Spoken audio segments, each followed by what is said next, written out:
Hello, welcome back to my YouTube channel. So this fight review is probably about a week or so old, it was a week old, I guess. It's the Anthony Joshua versus Pulev fight review. So last weekend, Anthony Joshua defended his unified heavyweight championship against Kubrat Pulev, who was the IBF mandatory challenger. So obviously there was a high risk that he would have been stripped of the IBF if he didn't fight Pulev. This fight was originally meant to be in 2017, but Pulev got injured, and then Carlos Takam fought Joshua, late replacement as we know, and he did okay, but he got knocked out eventually towards the end of the fight back in 2017. Since then, Pulev obviously has fought different types of people, and is now ranked first IBF. So obviously here we are, obviously Joshua versus Pulev. So going into this fight, I did think that Joshua was easily the favourite, just because of his age, just his natural ability compared to Pulev's. Kubrat is a good boxer, but only lost once before into Klitschko, and he just got dominated in that fight back in 2014. So I didn't really know if Pulev was going to do the same tactics, or was he going to learn from that, or how was he going to do in this fight, obviously. And there's a podcast I listened to, I think it was Chris Mannix, and they were saying like he did the same tactics for this fight as he did in a Klitschko fight. So as we know, anyone who watched it, he got thoroughly dominated throughout. Of course, he's a brave guy and he's tough. He's no joke in that. He's a good fighter. It's just Joshua clearly was just far better in terms of just ability. Knocked him down several times or multiple times in the third round. And there was a really funny point where Joshua was hitting him and he was laughing, and when he turned his back as well, I thought, how can a fighter turn his back and referee allow him to continue? I thought that would be a sign for him to stop, but obviously Joshua eventually knocked him out towards the end of the fight, successfully defending his titles. I think it was a good filler fight because obviously because of COVID, Anthony Joshua's only fought once this year. I think originally he was meant to fight earlier in the year, and this fight was meant to be at a football ground as well, at the Tottenham Hotspur Stadium, but again it all has been reshuffled because of COVID. And there was fans there as well, which was good. I think there was 1,000 fans, which was good to see, because boxing obviously thrives on having fans in the stadium. In terms of where does Joshua go now, of course everyone wants to see the AJ versus Tyson Fury undisputed heavyweight title fight. Of course he got a WBO mandatory challenger, which is Alexander Usyk, who beat Judge Saw recently in basically a final eliminator for that #1 spot. Usyk's a great fighter as well, undisputed cruiserweight champion as well, but I did see that he wants to wait for all the belts to be on the line, which makes sense as well, and hopefully the WBO will grant that request, so when Joshua and Fury fight, it'll be a undisputed title, because obviously, say back in the 90s, they could fight right now and it'd be a undisputed title, because Tyson Fury has the WBC and the Ring Magazine title, and Joshua has the IBF and WBA.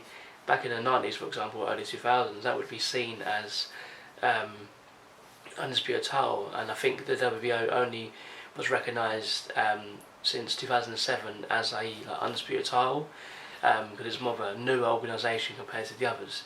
But great performance from Anthony Joshua, considering obviously last year, very dramatic year, him losing and then obviously beating Andrew Ruiz as well, something that I thought would never happen. I did think he was going to beat Andrew Ruiz quite easily, so obviously going into this as well, he's had basically a whole year out, and that would play in my mind, I think, if I was a boxer.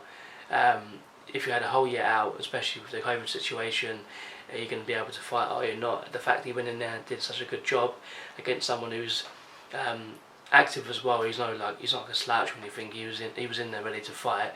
Yeah, the gameplay and tactics from Pulev were terrible, obviously, because he got absolutely destroyed, and like the podcast said I was listening to, that he had the same tactics as he did against Klitschko, and anyone who's seen that fight would have seen how Klitschko dealt with him fairly easy as well. Yeah, Joshua took longer to knock out Pulev, but the fact that he didn't really sort of learn from the first fight just shows that, I don't know, maybe he's inexperienced at world title level, because he's been European heavyweight champion a few times, held a few sort of minor like regional titles, but like in terms of like the world class people, his CV is good, but I just don't think he has the tools to beat someone like Anthony Joshua, Deontay Wilder, obviously Tyson Fury. I think those other guys just mentioned would beat Pulev maybe faster than Anthony Joshua beat Pulev, who knows, but I do think that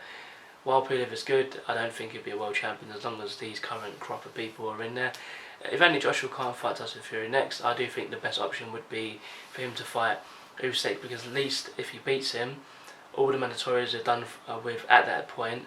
I can't remember who the WBA mandatory challenger is. I'd have to look it up online. I heard nothing about that organisation saying, oh, you've got to fight this guy by this point. At the moment, I just think it's the WBO wanting to push Usyk into that fight, because from what I remember reading online, the WBO granted Joshua to fight Andy Ruiz and to fight Pulev. So I think now it's getting to the point where they're going to be like, well, we've given you two different occasions now, we've given you access to fight different people.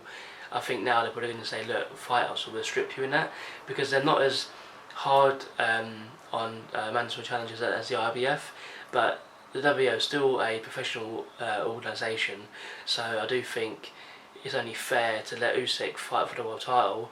He's a great fighter as well. That'd be a really interesting fight.